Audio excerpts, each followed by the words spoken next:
Hello again, I am Blunty and it is a glorious day out today, so I thought I'd take the opportunity to go for a wander and check out the new capabilities of the PlayStation Vita added in the recent firmware update. Mainly, what I'm looking at is the video recording capabilities. When I first reviewed the unit in Big 6-part series, it couldn't do videos, could only do stills, and it did them fairly poorly as a matter of fact. So, now that it can do video, I'm going to take a look at how it does that. And again, I'm going to take a look at how it does that compared to its main rival in the marketplace, really, the 3DS. Because last time the 3DS kicked the Vita's ass when it came to stills. This time, it might be the other way around, I think. So, keep watching. So welcome to my review of the video capabilities of the PlayStation Vita. Now, before we get started, it's worth pointing out that on I think part 5 of my original series of PlayStation Vita reviews, where I reviewed the still camera capabilities, because at that time the new firmware hadn't come out and it could only do stills, and video has only just been added in the latest firmware update a couple of months after the Japanese launch. There are a bunch of people in the comment section there, "Oh, well, it's a game device, it's not supposed to be a camera, why are you talking about the camera?" Well, because it has a camera, you dumbasses, and it does take still photos. It even has a dedicated photo-taking app, and now it takes video, so I'm looking at the video capabilities. What it basically boils down to is these Sony fanboys who can't stand that the Vita isn't perfect in every single way, and people like me will point out the ways in which it isn't perfect. And that makes them feel inferior, it makes them feel stupid, it makes them feel weird about spending their money, it makes them feel absolutely like gigantic clotwads about being so blindly brand loyal to Sony, and PlayStation can do no wrong. Well, PlayStation can do wrong. But you see, what I'm doing here is reviewing the device, and that includes reviewing everything the device can do. The entire range of capabilities that it has built into it, even though they're not specifically game-specific functions all of the time. I'm still reviewing them so you get a rounded idea of what the entire device can do, not just gaming. So if you're that kind of Sony fanboy, just fuck the hell off, why don't you? Because these videos are for people who want to be honestly informed so they can make a purchasing decision based on all of the facts, not just the pretty nice ones. And it also goes to the people who, when I pointed out the browser on the thing sucks to high heaven most of the time, just about everything you're wanting to do with it. Oh, well, the PlayStation said they were trying to get Flash working on it, and there's going to be firmware updates to do this. I can't review it on what it might have down the road. I can only review it on what it has. And because those firmware updates aren't here, don't have a date, there are no specific plans announced or what's coming in what firmware updates, I can't make any judgments based on that. I can only judge it on what it does right now, which is why I'm doing this video after the original series of videos, because they've added a new functionality, which is video recording. So let's get to it.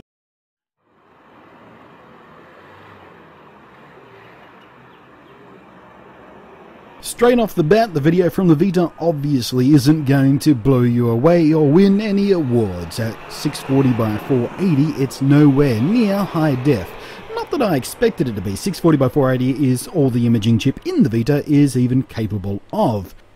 Compared to the 3DS, it's immediately clear that the field of view is much, much wider on the Vita. For the record, all of the shots you're seeing here are untouched, unedited, uncolor graded, no effects or anything added, and they were recorded simultaneously, one device in each hand, and from the exact same location, of course.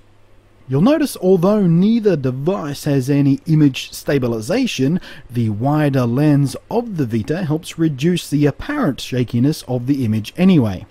And the combination of a longer lens and slower frame rate combine to give the 3DS footage a distinctly jittery character. The 3DS usually did better in both color saturation and choosing the correct white balance setting, much like when I compared the two in stills mode actually, but it has to be said, if this is a serious consideration for the purposes you're planning to use the footage for, it is something that's pretty easily corrected in post-production. Both cameras have quite limited dynamic range, however, quickly losing detail in shadows and blowing out any bright spots into big, glowing, bloomy areas of white. For the sake of a reference point, here's that same shot compared with the iPhone 4S.